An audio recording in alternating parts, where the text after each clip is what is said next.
क्योंकि यहाँ पे जो यूजीसी की गाइडलाइंस है 26 की, उसको समर्थन में यहाँ पे सभी छात्र हैं। मेरा एक ही कहना है कि आर्टिकल 16 का 4C जिसमें बात की गई है इक्वल अपॉर्चुनिटी की बात की गई है, उस आर्टिकल के अंतर्गत ये बताया गया है कि किसी भी तबके का हो उसको पूरा हक है अपनी अपॉर्चुनिटी का, उसको पूरा हक है जो भी उसे चाहिए वहाँ तक पहुँचने का।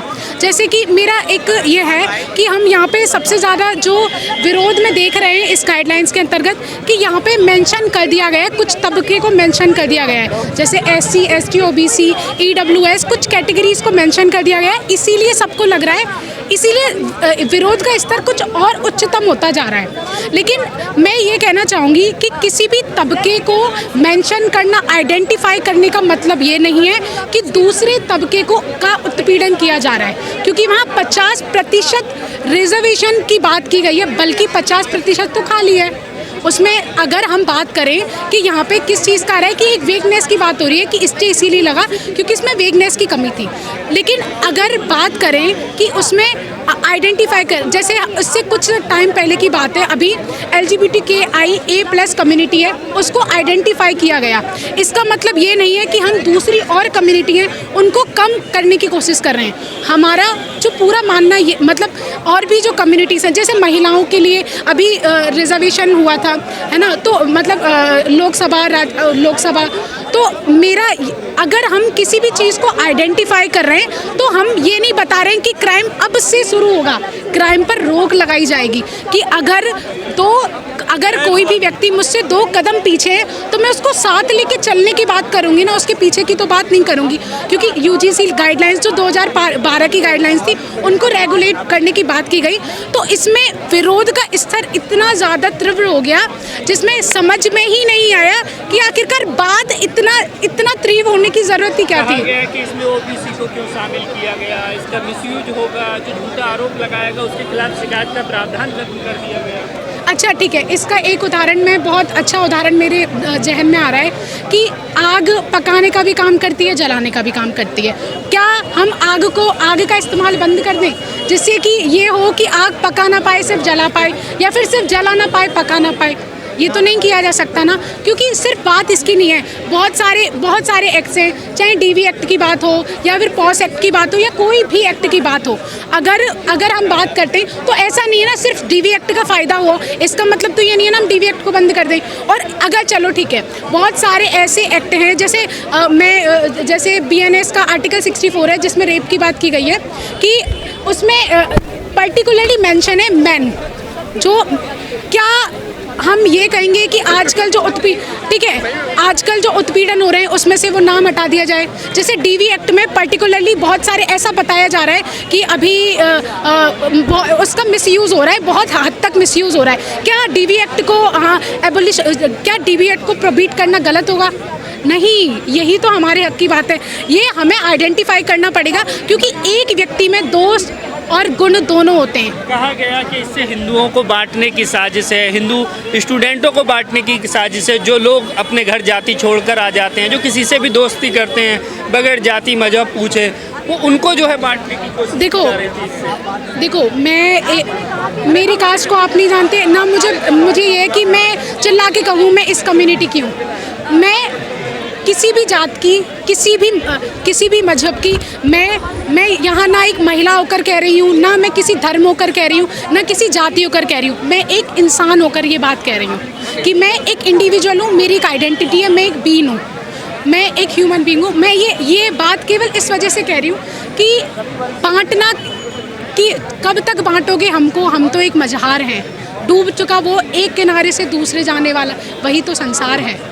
कि अगर हम मुझे नहीं लगता कि यहाँ मतलब अगर किसी को आइडेंटिफाई करना, बांटना होगा, मैं समझ सकती हूँ कि युवा मतलब जो अनरिजर्व्ड कैटेगरी है उनको ये होगा कि हमारे साथ उत्पीड़न होगा तो हमारी जो इक्विटी अपॉर्चुनिटी सेल है उसमें कहीं ना कहीं दब जाएंगे हम, कि उनका ये हो सकता है। क्योंकि आज से भी शायद बहुत टाइम पहले से ऐसा होता आ रहा है कि इन बहुत सारे रेगुलेशन एक्ट का दुरुपयोग भी होता है, तो जो सुनिश्चित भी है कि ऐसा हो भी सकता है, क्योंकि हर कोई एक्ट, रेगुलेशन एक्ट 100% परफेक्ट नहीं हो सकता। जैसे ओबीसी में मंडल कमीशन के बाद में जो क्रीमी लेयर्स की बात हुई थी, तो ये कुछ चीज़ें हमेशा सबके हाथ में नहीं हो सकती। अब जैसे हम बात करते हैं कि जुडिशरी इंडिपेंडेंट है, कितना इंडिपेंडेंट है ये तो हम सब देख रहे हैं ना, ये मेरे कहने से तो सच नहीं हो जाएगा कि इंडिपेंडेंट है। और जो लेजिस्लेचर में बात हो रही है कि, और हाँ, और इम्पॉर्टेंट है जो आपने अभी बात कही कि इक्विटी वाली बात हो रही है या इक्वलिटी है ना, यहाँ पर हम बाइफरकेट हो जाएंगे, कैसे हो जाएंगे?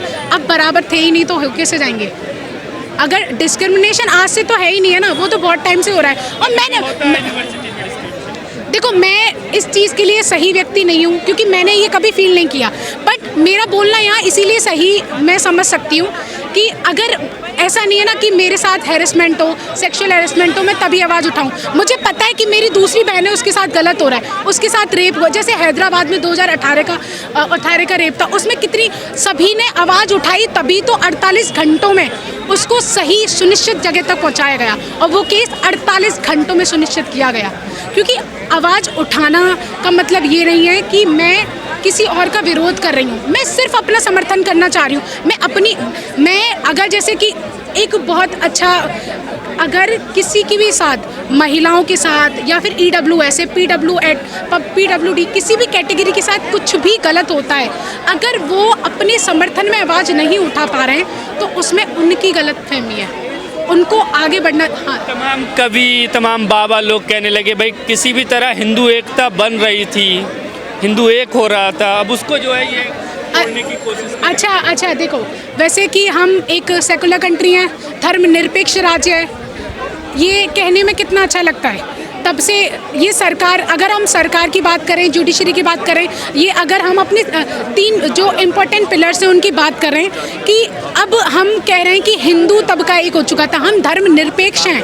हिंदुओं की तो बात ही नहीं हो रही ना यहाँ, हम तो धर्मनिरपेक्ष हैं, हम तो इंटीग्रेटेड हैं, हमारे पास तो 5 पिलर्स हैं ना, हम तो बात कर ही नहीं रहे कि वहाँ हिंदुओं की बात करें या फिर हम मुसलमानों को उठाने की बात करें या सिक्किम की या सिख की बात करें। ये तो हम एक है ना, सेकुलर की बात कर रहे हैं ना, धर्मनिरपेक्ष है, ये तो बात ही नहीं आनी चाहिए। जो बाबा मतलब जो हमारे बहुत सारे बुजुर्ग बाबा और भी कई लोग बोल रहे हैं, ये बात तो उठनी नहीं चाहिए क्योंकि हम तो सेकुलर हैं। अब कैसे समाधान निकलेगा? पहले समझ विरोध कर रहे थे, अब SC/ST OBC देखो, विरोध कर रहे हैं, इसका सुप्रीम कोर्ट ने रोक लगा दी, सरकार कह रही है हम तो लेकर आए थे।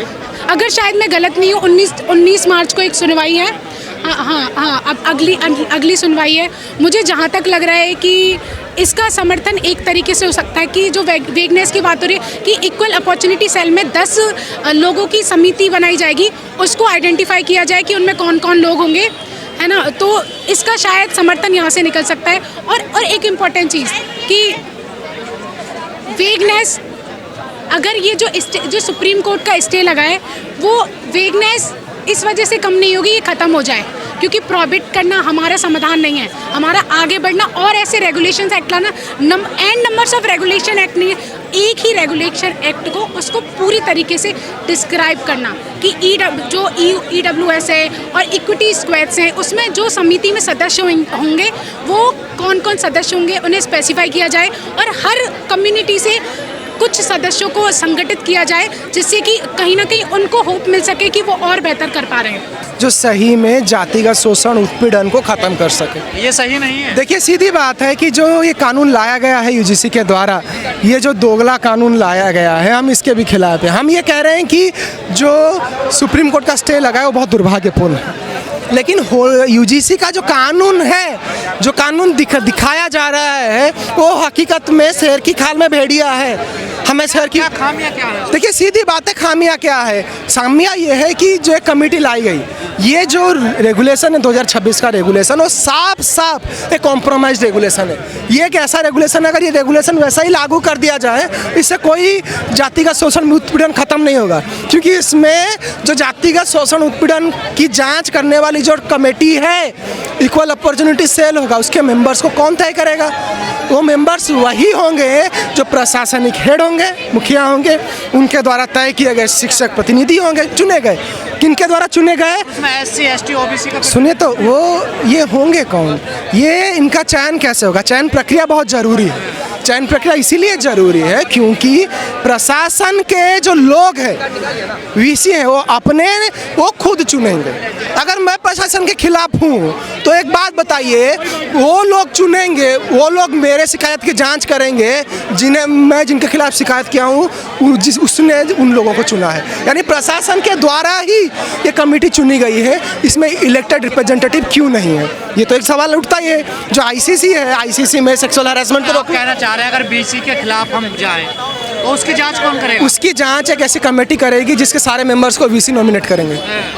ये तो ऐसा ही हो गया कि चोरी करें हम, गुनाह करें हम और फैसला भी सुनाए हम शहीद भगत सिंह कॉलेज में जो जातिगत उत्पीड़न लोगों को इतनी दिक्कत क्यों हो रही है? देखिए, जो दिक्कत उनको हो रही है, दिक्कत की बात जो हो रही है उसको हम समझना पड़ेगा। ये यूजीसी के इंटेंट को, सरकार के इंटेंट के ऊपर सवाल है। सरकार अगर सही में सीरियस होती कि जातिगत शोषण उत्पीड़न खत्म हो तो एक ऐसा कानून लाती जहाँ पे एक रोबस्ट कमेटी होती, एक ऐसा कानून लाती जिस कानून के पास में जिनके दिमाग में जाति शोषण भेदभाव भरा हुआ हो, क्या ऐसे कानून से वो मानो? देखिए, एक चीज़ हम कहते हैं कि हम जाति के बात के खिलाफ है। हम कहते हैं कि मेरी जाति, तेरी जाति, सबकी जाति मुर्दाबाद।